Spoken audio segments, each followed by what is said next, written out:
Assalamualaikum warahmatullahi wabarakatuh. Jumpa lagi di acara podcast Pak RT. Kali ini saya monolog lagi. Ya masih nunggu jadwal bersama narasumber. Jadi kita monolog lagi, bahas tentang kurikulum vitae dan portofolio.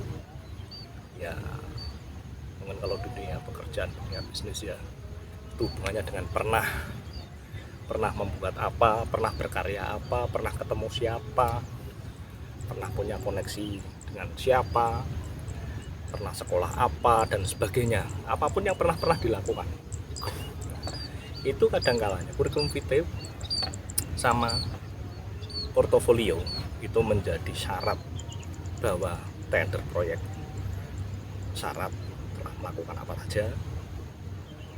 Bagi yang ingin melamar kerja juga akan ditanya, dilihat kurikulum vitae pengalaman berapa tahun. Di kurikulum vitae, portofolio sama hubungannya dengan pernah, itu hubungannya dengan pengalaman di masa lalu. Mungkin ada yang minimal 5 tahun, 3 tahun, 10 tahun dan sebagainya. Nah, ditambah lagi itu nanti akan ada jejak digital di zaman saat ini. Jadi kita tidak bisa ngarang pernah posting di sosmed bagaimana itu ada semua, cara diklik di Google atau mesin pencari lainnya itu ada semuanya. Jadi kalau begitu kan pengecekan dari HRD untuk cross check, mungkin dari lembar kertas kurikulum vitae sama portofolio ini mungkin ada yang sifatnya rahasia dan ditemukan sama mesin pencari, tapi nanti tetap ada cross check sama relasi orang ini pernah bagaimana.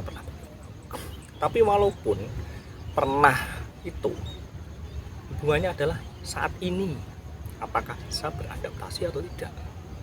Jadi beradaptasi, ada hal baru, bisa ngikuti atau tidak, terus punya visi misi ke depan untuk berapa tahun ke depan. Memang ada beberapa orang yang menyerah, pernah ini tapi menghadapi yang saat ini di hadapannya itu tidak mampu. Nah, makanya di sini kemampuan ekstra tidak hanya sekedar pengalaman, tapi menunjukkan bahwa eksistensinya di saat ini dan kedepannya itu juga perlu. Makanya kadang-kalanya ada pemikiran orang lama yang dibahas adanya pernah ini, pernah foto bersama pejabat ini dan sebagainya, ya. Tapi tidak bisa mengikuti hal-hal baru yang saat ini, tidak bisa beradaptasi. Bisa dibilang ya, masa depan adalah Masya Allah, masa lalu adalah arsipnya. Mungkin untuk menunjukkan bahwa orang ini pernah apa, ada arsipnya. Nah, tinggal nanti kita mengolah lagi arsip kita yang ada ke masa depan. Akan sejauh mana kita bisa tambah berkembang atau kita mengalami kemunduran. Baik itu kita pernah jaya atau pernah sukses, tapi akan ada sukses berikutnya. Makanya hal itu perlu juga dilakukan oleh orang-orang saat ini. Jangan kita merasa puas bahwa kita sudah pernah berhasil ini atau kita sudah pernah gagal ini. Itu juga menjadi aspek pemikiran juga untuk jangka panjang.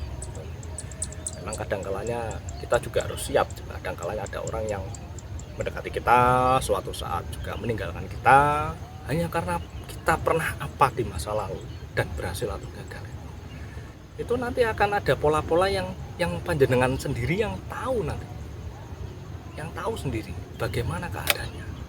Makanya kalau bisa dibilang seperti itu, kurikulum vitae, portofolio, prestasi, pernah apa, itu hubungannya akan mendatangnya bagaimana. Apakah visi misi aja cukup atau perlu dukungan orang di sekitar kita? Ada yang orang benar-benar mendukung kita, tapi ada yang mungkin itu menjadi tantangan juga. Kadang-kalanya ada yang bilang orang sukses itu semakin banyak orang yang meninggalkan kita, itu semakin menjadi tantangan. Makanya para dengan semua sebagai hal yang orang yang pantang menyerah dan visioner, atau mungkin yang ya terima apa adanya, dengan perkembangan zaman tidak bisa mengikuti, kan repot juga. Nah, makanya saat ini di era digital ini kita ada sesuatu yang bisa diandalkan atau hal-hal baru bisa jadi ibaratnya suatu aplikasi itu ada versi-versinya, upgrade-nya. Jadi bisa dibilang misalkan seorang penyanyi atau penulis itu ada produktif, istilahnya produktif dari tiap tahunnya, tiap bulannya itu ada sisi produktifnya. Jadi itu hubungannya tidak ada dengan zona nyaman. Bisa dibilang mungkin mereka yang sudah nyaman atau mereka yang tidak masuk zona nyaman, tetap aja itu harus upgrade terus gitu. Jadi apa yang pernah, saat ini, dan masa depan itu pola-pola bisa jadi mungkin yang bisa terhubung dari sisi keilmuan atau mungkin dari sisi relasi. Ada juga malah kadang tidak nyambung. Banyak sekarang orang tidak nyambung. Secara kurikulum vitae dia basisnya IT, ternyata secara praktek lapangan keilmuannya beda. Dia lebih kepada siapa? Kalanya orang tidak tahu kalau dia punya sekolah kependidikan ini. Kalau istilahnya orang di masyarakat ya banting setir, ya banting setir. Nah, walaupun banting setir monggo boleh-boleh saja, tapi ciri khas dari panjenengan atau ciri khas dari panjenengan pernah berada di kurikulum vitae di masa lalu sama portofolio atau pernah berkarya apapun atau mengeluarkan produk, itu jangan ditinggalkan. Misalkan ada orang perlu kita membuka arsip, oke kita buka arsip ini. Oh jadi orang jadi ternyata ada sisi masa lalu yang ternyata tidak ada hubungannya dengan saat ini. Satu itu bisa jadi mungkin arsipnya yang lama masih sama dengan saat ini. Nah, itu hubungannya dengan kepercayaan juga sama orang. Itu juga biar kita lebih mantap lagi menghadapi masa depan. Ya kurang lebihnya gitulah.